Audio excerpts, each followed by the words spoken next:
Hello YouTube, got Jake and Posey here for another how-to. This time it's going to be the proper way to install a new GFCI outlet. So as always, we lay out everything we're going to need for the job at hand.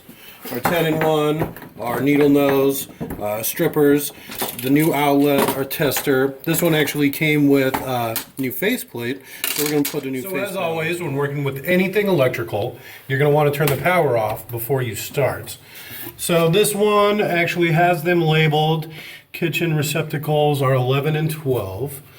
But just to be safe, because you never know how things are wired, especially by the guy before you, we're actually just going to kill power to the whole unit. All right, so we have to start, obviously, by taking the old one out. So first, we'll do the old faceplate.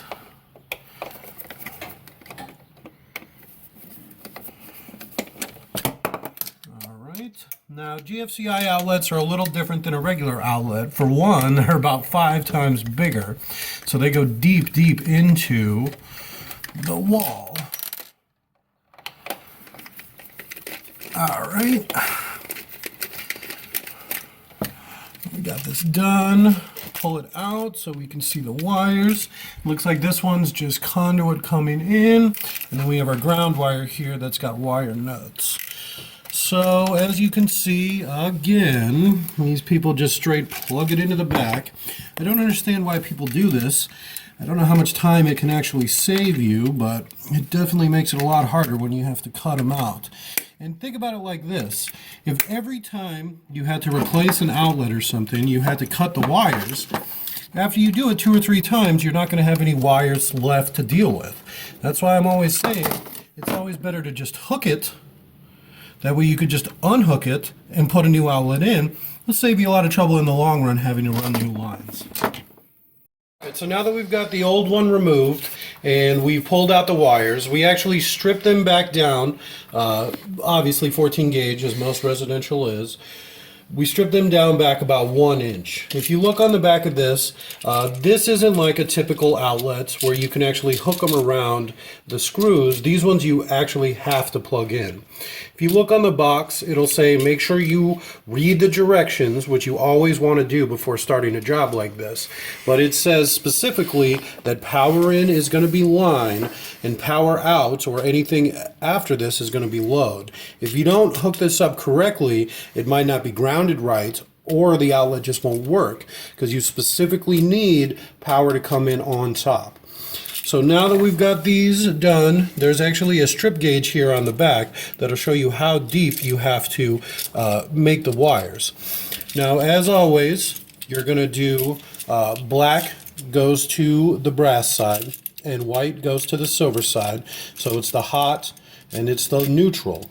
So basically you just want to plug them into the back. All right, so in this one you actually cannot curl the wires around the screws like you would normally. I know I said that's the best way to do it, and I gave the guy a lot of trouble for not doing it before, but with GFCI outlets, you don't really have that option. So now we have to plug these into the back. So we have it stripped down the proper amount, again, which is about 1 inch. Just hold the screw in on the side, plug it right in. Now that we've got it all the way in, you want to tighten it up. Not overly tight, but you have to get it good. That's what's going to hold it in place, so you make sure you get it nice and tight. All right, same thing on the other side. Again, putting these on the line side, because that's power coming in. Hold it in place, tighten it down. Not too much, but you got to get it secure. All right, so we got a good connection there. We're good to go. Now this one is actually a bit different. This is what I said I would explain when we got to it. So we have this. It's a ground wire, so they're usually just a bare wire. But as you can see with this, there's actually a channel the wire's supposed to go into, and then it catches underneath this plate. So you just put it upside down, tap it so the metal plate is down. Get the ground up and in. Since there's not a lot of room to work with, you got to get it nice and tight. Upside down. All right, we got it in and under the plate here. As you can see, And we'll tighten that bad boy up, put it all back together, and test it. Alright, so when we're putting it back, just like you took it out, put the top screw in, get it about halfway. Now you're going to notice when you do work like this on a pretty regular basis that just about everything you find is messed up in one way or another. Now for some reason this receptacle is sunk in about 2 inches, the box that actually holds the receptacle, so it's kind of a pain to get to, especially on the bottom. So they actually had a different screw, which looks like just a brass drywall screw, holding it in place. So I actually took the screw that it came with out and pulled this out of the outlet that we just took off, just because it's what's going to give you that length needed to actually connect it into the box. So now that we got this going, tighten it on the bottom, tighten it on top. Alright. Making sure we get this threaded properly. This is very important. There we go. Now you want to rush it flat with the wall so that the outlet itself doesn't have any give or movement to it. Tighten them both down, not too tight, but tight enough to hold them in place. Now we'll get the new faceplate, since this is what it came with. And the new faceplate looks too small. So we'll use the old faceplate, just so we don't see the seams or anything as we're putting it back on.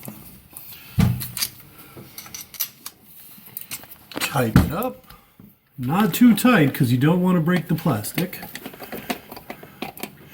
Always having your screws go straight up and down. Trust me when I say it looks a lot better that way. Get them both nice and tight. Now, as always, we have to test it just to make sure that there's no problems before we can actually say we're done. So we'll turn the power on for the unit. Alright, now that we've got the new outlet installed and we've got the power turned back on, obviously we have to test it. Now, since this is a GFCI outlet, you can plug it in and it might show up that nothing is working.